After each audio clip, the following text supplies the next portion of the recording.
가난한 농부가 아무 살림 미천도 없이 이제 20대 초반에 결혼을 했습니다. 결혼하고 생각해 보니 압이 막막합니다. 앞으로 이제 아이들 낳으면 어떻게 먹여 살리고 이 아이들을 이제 가르치고 키울까? 도저히 안 되겠다 싶어 부인하고 의논을 합니다. 우리 둘이 절대 딴만 먹지 말기로 하고 20년만 따로 살아보자. 내가 가서 독하게만 먹고 남의 집에 가서 머슴살이를 해서라도 돈을 벌어 오겠다. 그러세요. 이렇게 하고 이제 먼 길을 떠납니다. 20일을 걸어서 한 농촌의 큰 부잣집에 들어가서 대문을 두드려 저 좀 써주세요. 저 좀 써주세요. 좋아라고 주인이 탁 보고 남자가 힘도 세고 착하게 보여. 그래 우리 집에 일하자. 계약을 했어요. 20년 일하기로 계약을 하고 주인에게 저의 돈을 꼬박꼬박 저금해 놨다가 제가 돌아갈 때 돈을 한 번에 주십시오. 그렇게 이제 20년의 세월 동안 비가 와도 눈이 와도 아주 착실하게 뭐 욕하면 욕먹고 하여간의 형편대로 열심히 살았습니다. 어느새 이제 나이가 먹어 40살이 되었습니다. 돌아갈 이제 때가 되어서 주인에게 저의 그동안 벌어 모은 돈을 돌려주십시오. 제가 이제 집으로 돌아가야 되겠습니다. 주인이 갑자기 하는 말이 내가 너에게 제안할 것이 있다. 2가지 제안할 테니까 잘 들어보고 답을 주오. 첫째는 돈으로 가져갈 것인가? 둘째는 내가 지혜로운 말을 해줄 테니까 그 지혜로운 말을 듣고 그것으로 때릴 것인가? 야, 주인이 보기에 그리 나쁜 사람이 아닌데 이게 돈 준다는 얘기는 안 하고 지혜로운 말을 해주겠다 이러니 이제 고민이 되는 거예요. 한 이틀 동안 잠을 설치면서 이게 좋을까 저게 좋을까 궁리하다가 아무래도 이게 뭔가 이게 지혜로운 말 해준다 하니까 이게 답일 것 같다. 그래서 돈 대신에 이게 3가지 삶의 지혜를 가르쳐 주십시오. 그래 주인이 첫째, 인생의 지름길을 택하지 말게. 만약에 자네가 지름길을 택하다가는 그 대가를 아주 톡톡히 치르게 되고 큰 손해가 날 수도 있으니까 지름길을 선택하면 안 되네. 둘째는 과하게 호기심을 갖지 말게. 지나친 이 호기심은 자칫 자네 다칠 수도 있네. 3번째 하는 말은 화가 막 뚜껑이 열리게 화가 나도 절대 무슨 결정을 하지 마. 절대 결정을 하지 말고 만약에 무슨 결정, 칼을 들었다, 가서 막 두드려 팼다 이러면 큰일 나니까 결정을 내리지 말아야 된다는 거예요. 그러면서 주인이 빵 3덩어리를 지어줍니다. 자네 여기 지난 20년 전에 우리 집 오면서 20일 걸렸다면서 돌아가는 시간이 얼마 걸릴지 몰라도 꼭 아주 정말 배가 고파 허기질 때 이걸 뭐 하나를 다 먹든 반을 나눠 먹든 20일 걸렸는데 그러니까 이 3덩어리로 끼니를 연명하면서 자기 집에 돌아가게 이렇게 말하는. 예, 감사합니다 하고 집을 떠나서 이렇게 이제 자기 고향 왔던 이제 길로 되돌아가는데 길목에서 한 남자를 만났어요. 어디 가는 길이요? 이렇게 말을 거는 거예요. 이 착한 사람이 곧이곧대로 이야기를 쭉 하는 거예요. 제가 2차 저차 해서 이렇게 머슴살이하고 20년을 마치고 20년 만에 지금 집으로 돌아가는 길이요. 아 그래요? 그 길은 옛날 길이고 내가 한 가지 제시를 하겠어. 이제 내가 가르쳐주는 길로 가면 지름길이 생겼어. 요즘에 신길이 났는데 다 세면 집에 갈 수 있어. 그러는 거예요. 자, 오늘 삶의 지혜 첫 번째, 뭘 택하지 마라? 지름길 택하지 마. 그 지름길에는 딱 이렇게 딱 말하면 혹하고 그리 가면 저 앞에 고개만 넘어가면 강도들이 몽둥이를 들고 사실은 기다리고 있었던 거예요. 네? 주인이 얼마나 영특한 사람이에요. 틀림없이 그런 날강도가 있는 것을 알고 미리 이렇게 알려주는 거예요. 절대 지름길로 가지 마. 아니 나는 나왔던 대로 갈랍니다 하고 그리 가라라는 거예요. 옛날 길로 그대로 가라라는 거예요. 두 번째는 그가 이제 또 이제 길을 가는데 하루 가다가 해가 졌어요. 어느 집에 사정에 들어가서 잠을 자는데 밤중쯤 됐는데 밖에 시끌벅적 난리가 아니에요. 저기서 막 아우성 치는 소리도 나고 저 멀리서 막 폭죽 소리도 나고 나가보고 싶어 미치겠는 거예요. 뭔 일인데 이렇게 시끄럽까 하고 나가보고 싶은데 주인이 하는 말이 우리 집은 대문이 닫아서 당신 지금 나가면 나 문 걸어 잠그고 다시 못 들어온다. 근데 알아서 하시오. 지금 두 번째가 뭐였어요? 호기심. 나가면 죽는다. 아침에 일어나 봤더니 세상에 동네가 그 폭죽 소리에 놀라서 그랬더니 어쩐지 산짐승들이 미쳐가지고 내려와가지고 동네 사람들을 다 물어 죽인 거예요. 나 같더라면 어떻게 됐어요? 죽었을 거 아니에요. 네. 호기심에 너무 거기에 빠지지 마라. 그래서 아침에 돼서 출발해서 걸어 며칠 갔는지 자기 집에 도착했습니다. 자기 집에 갔더니 눈이 그냥 확 뒤집어버리네. 왜? 자기 집에 누가 살고 있어요? 아내가 혼자 살고 있어야 될 텐데 방에 딱 보니까 지금 밤에 도착했는데 밤에 해진 후에 도착했는데 자기 집이라 뭐 밤길이라도 갈 수 있어? 그래서 밤까지 서둘러서 집에 도착하고 보니까 신발이 아내 신발 한 컬이만 있어야 되는데 그냥 근 군함만한 남자 신발이 딱 낮아서 신발이 두 컬이 있어. 그걸 보는 순간에 뭐가 생각나? 부엌에 식칼이 생각나. 와, 요것 들어가서 막 찔러 두 놈 다 죽여야 되겠다 이 생각이 드는 거예요. 그래서 막 사방을 두리번 보는 거예요. 짝대기를 찾아도 남자가 없는 집이라 짝대기도 없어. 예? 그러다 아차 세 번째 아까 뭐 하지 마라? 예? 화내지 마라. 화내지 마라. 화내지 마라. 누구랑 자고 있는가 몰라도 저 남자 나올 때까지 날 셀 때까지 기다려보자. 자기 집이라 이제 뭐 추울 때가 아니라 다행히 마당 한 구석에 쪼그리고 애간에 잠을 들면서도 속으로 문소리만 나라. 옛날 문은 뭐 삐그덕 이렇게 소리가 나잖아요. 치골 문이라. 틀림없이 문소리가 날 것이다. 그래도 그냥 설잠 자면서 기다리는데 아침이 됐어요. 부인이 밖에 이제 밥하러 나왔던지 나오면서 남편을 보고 깜짝 놀라. 여보 추운데 왜 이러고 있어? 방에 들어와야 돼. 뭘 봐라? 저 신발 봐라. 내가 지금 들어가겠냐? 너 죽일라다가 지금 내가 이렇게 참고 있는데. 여보 이리 와요. 방에 들어갑시다. 왜? 이리 와보라고. 끌려 들어가 봤더니 세상에 20대 청년이 자기보다 더 큰 놈이 잘생긴 놈이 방에 딱 앉아있어. 세상에 보니까 누구였까? 아들. 할렐루야. 아들이 결혼 막하고 하루 자고 떠났는데 그게 아들이었어. 아들. 근데 그 성질 내대로 가서 식칼로 찔렀거나 짝대기를 들었으면 어떻게 될 뻔했어. 놀라운 것은 이 세 개 빵이 세 개인데 먹어보는데 너무 달콤하고 맛있어. 그 주인이 보답하는 마음으로 요즘에 마카롱처럼 맛있는 빵을 만들어서 꼭 필요할 때 이제 몸을 지탱하게 빵을 만들어줘서 쭉 뜯어먹고 한 덩어리는 절대 손을 안 댔어. 누구 주고 싶어서. 사랑하는 아내를 주려고 하나를 아껴놨어.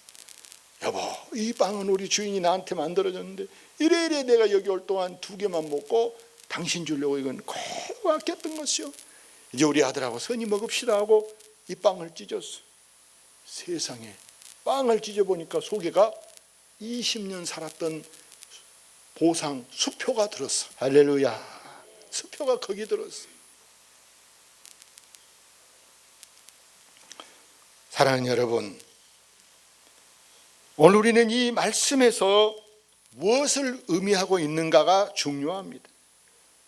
여러분, 이 세상은 사람이 눈에 보이는 것이 다가 아님을 의미하고 있는 줄로 믿습니다. 우리 믿는 사람은 삶의 기준이 세상 사람들하고 다른 기준이 있는데, 세상 사람들은 눈에 보는 것으로, 주로 눈에 보이는 것으로 평가합니다. 겉만 보고 잘 살겠다, 못 산다 이렇게 생각하는데, 우리는 그보다 세상 사람이 알지 못한 또 다른 세계, 영원한 영적 세계가 우리에게 있는 줄로 믿습니다. 그러기에 세상 사람이 나를 부러워하지 않아도 나도 역시 세상 사람을 부러워하지 않은 줄로 믿습니다. 성경에는 그렇게 사는 사람이 많았습니다. 구약의 모세, 이 모세가 저 애굽의 궁궐에 들어갔습니다. 신기하게 궁궐에 들어가서 거기서 양자로 자기가 지금 자랐습니다. 40살이 돼서 왕권을 이어받을 수 있는 그런 준비를 다, 무술과 글을 다 배워서 갖춰놨습니다. 그럼에도 이 모세는 애굽의 그 부귀영화, 애굽의 그 많은 금문 보화보다 오히려 그는 하나님이 주는 상을 바라보고 잠시 제약의 낙을 뿌리치고 오히려 고난의 길을 선택해 가는 줄로 믿습니다. 어디 이 모세뿐입니까? 솔로몬을 보세요. 솔로몬이 양 1000마리를 잡아서 한 번에 제단에 하나님 앞에 올려놓고 불을 피우면서 자기 소원을 구합니다. 하나님, 저의 소원은 오직 지혜뿐입니다. 지혜를 달라. 하나님이 다른 사람 같으면 네 소원이 뭐냐 할 때 부귀영화를 주세요, 장기 집권하게 해주세요, 이런 걸 구할 텐데 너는 왜 지혜냐 이렇게 말합니다. 사랑하는 여러분, 감사하는 사람은 여러분 모자람을 모르고 사는 사람이 되는 줄로 믿습니다. 그런데 여러분, 감사하지 않는 사람은 이상하게 매일 부족하다, 부족해. 사랑도 부족해, 은혜도 부족해, 돈도 부족해, 건강도 부족해, 맨 부족한 것뿐이라. 그러니 그런 사람은 입에서 뭐만 달고 살겠어요? 죽겠네, 못 살겠네, 미치겠네. 자기 입으로 그렇게 막 늘 자기 운명을 만들어가고 있어, 부정적으로. 그러나 신기하고 놀라운 것은 감사하는 사람들이 이 감사의 결과가 뭐냐? 먼저 영혼의 평안을 얻게 되는 줄로 믿습니다. 감사하는 사람은 절대 여러분 초조하거나 또 막 조급하지 않습니다. 차분하고 또 안정적이라 그 사람은 영혼의 안식과 또 마음의 평안을 누릴 수 있게 되는 줄로 믿습니다. 왜요? 죽어도 천국 간다. 천국 소망까지.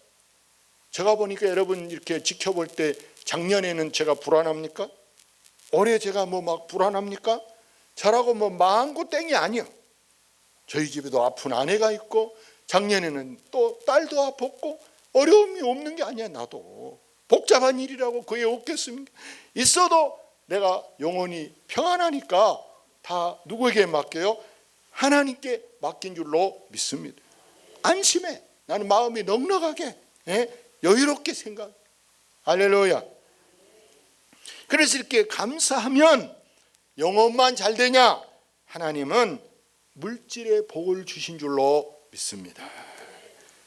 그런 사람, 영혼이 잘된 사람은요, 신기하게 자기가 뭘 손댄다, 손댄 것마다 잘되게 되는 줄로 믿습니다.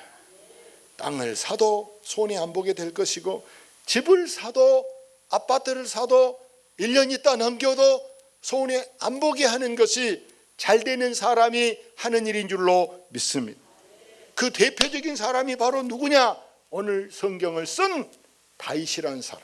다윗이 시편 110편부터 여기까지 계속 본인이 써왔는데, 다윗이 본래가 누구요? 양치기 소년 아닙니까? 목동입니다. 목동.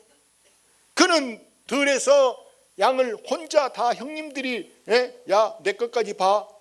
자기들은 놀러 가면서 저 밑에 다윗에게 막 짐을 넘기는 거예요. 형들 거 매실껏 떠맡아 갖고 해도 막 욕하거나 짜증내지 않고, 나는 피리 부는 사나이 하고 날마다 그냥 그 산에 있는 낙엽을 꺾어 갖고도 입에다 대고, 돈 있어서 무슨 저런 플룻을 사갖고 하고 하모니카 하나 사서 주머니에 넣고 갈 만한 형편이 못 된데도, 어디 음악학원 하루 안 다녔는데도 가서 막 피리를 부는, 마음이 항상 여유로, 마음이 항상 기뻐요. 그래서 오늘 이 다윗이 기도하잖아요. 5절에 내가 고통 중에 여호와께 부르짖었더니 여호와께서 응답하시고 나를 어디다 세우셨다? 나를 넓은 곳에 세우셨다. 집이 좁다고 하나님, 식구는 많은데 집이 너무나 좁아요 하고 기도했더니 하나님이 생각보다 더 넓은 20평 아파트만 있어도 되겠는데 20평보다 더 큰 데로 하나님이 이렇게 인도해 가신 줄로 믿습니다. 사랑하는 여러분, 그래서 물질 축복은 작은 집에 살다가 큰 집에 가는 것도 물질 축복이고, 여러분 아이들이 공부해서 장학생만 되어도 물질 축복이고, 할렐루야. 하나님이 주시는 물질 축복은요, 우리가 아프기만 안 해도 물질 축복이 될 줄로 믿습니다. 어떤 사람은 아파도 그게 오히려 신기하게 물질 축복이 되는 일이 있는 줄로 믿습니다. 수요일날 내가 이야기했잖아요. 어느 분은 여기 우리 장로님도 안다는 사람이 여기 암 수술하고 오히려 3억 보상받아가 땅 샀는데, 남하게 건물 샀는데 지금 50억 부자가 됐다는 이야기를 내가 간증을 들었어. 지난주에 내가 들었어. 우리가 흉이 복도 될 수 있는 줄로 믿습니다.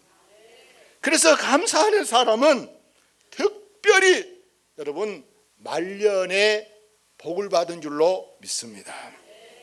사람이 젊어서는 사서도 고생한다, 그런 말이 있잖아요. 그런데 여러분 말년에 복을 받는다. 저 어렸을 때 보면, 제 주변에 보면 해갑 지내는 분이 별로 남자들이 없더라고. 다 남자들이 40대 50대 단명해가지고 거의 동네가, 할머니들은 60대에서 벌써 꼬부랑 해가지고 60대 할머니가 긴 담배 피고 담배 빨고 있더라고요, 옛날에는. 예? 그런데 2000년도 지나 3000년도 지난 다윗은 보니까 그때 4대를 보았다 그랬어요. 장수의 복을 주시고, 또 세상을 떠날 때도 다윗은요 유언하고, 아들한테 열왕기상 2장에서 안 아프고 그냥 이렇게 노년에 늙어 죽으면서 유언을 했다니까. 유언. 요즘 유언한 사람이 별로 많지 않잖아요. 왜?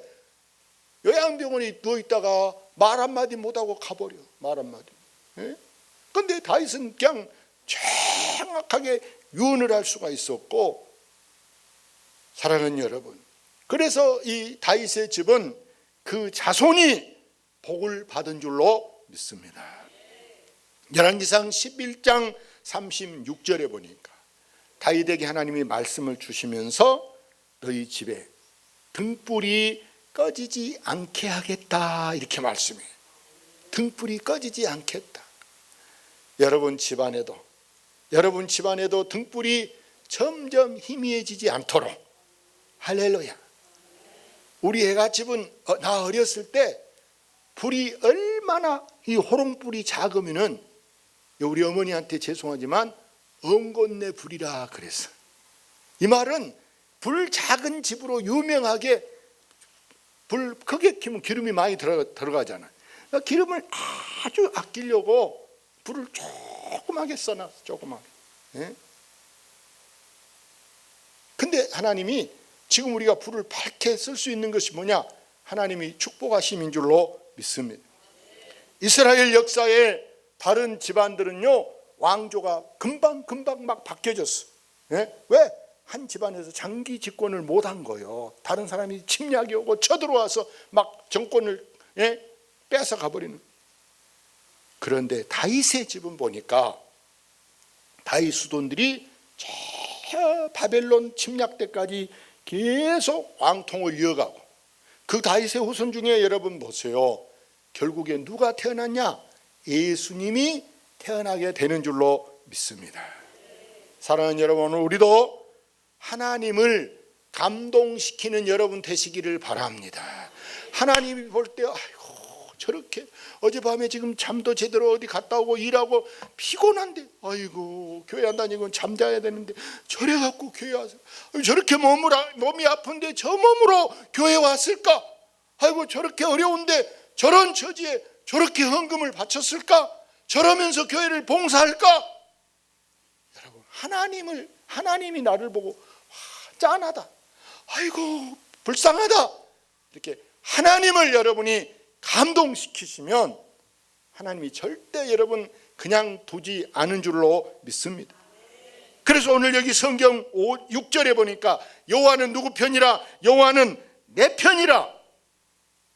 내 편, 하나님이 내 편이라. 하나님을 내 편으로 삼아놓으면 여러분이 무슨 정치 바람을 타도, 무슨 IMF가 다시 와도, 무슨 농사가 망해도, 여러분 무슨 난리가 나도 여러분은 끄떡 없게 되는 줄로 믿습니다. 대통령이 내 편이고 무슨 경찰청장이 내 편이고 군수가 내 편이고 이런 건 미안하지만 여러분 풍전등하라. 그래서 부러우면 하루에 오늘 끝나버려. 오늘 사람이 내 편인 거예요. 누가 여러분 저때 어느 계통에 높은 사람 잘난 사람이 있습니까? 그런 것은 보장할 수가 없어요. 될 수가 없다니까요. 근데 누가 가장 안전하냐? 누구만 안전하다? 하나님만. 할렐루야. 하나님만. 아멘. 나도 백은 된다면 내 청와대도 될 수 있어요. 경찰 쪽에도 아무리 높은 사람도 될 수 있어요. 그런 건 아무것도 아니에요. 아무것도. 미안한 얘기. 여기 누가 계셔도 미안하지만 그런 건 아무것도 아니다. 할렐루야. 진짜라니까요. 아무것도 아니에요. 그런 것은. 오직 하나님이 내 편이면. 거기 성경 여러분 이렇게 말했어요. 9절 보면은 누구에게 피한 것이? 여호와께 피하는 것이 고관들을 신뢰한 것보다 낫도다. 고관이 누구예요? 높은 강공서에 있는 판사 이런 게 무슨 법무부 장관, 조국 안 봅니까? 조국 안 봐요? 법무부 장관까지 했잖아요. 판사보다 더 높고 검찰총장보다 더 높은 법무부의 최고 수장 장관에서도 지금 부인도 불려가고 본인도 지금 금방 고소가 잡았는데 했었잖아요. 세상 끝것은 아무것도 아니라는 얘기. 오늘 여러분 이 말씀을 꼭 기억하셔서 여러분은 하나님께 여호와께 감사하는 여러분 되시길 주의 이름으로 축원합니다. 축원합니다.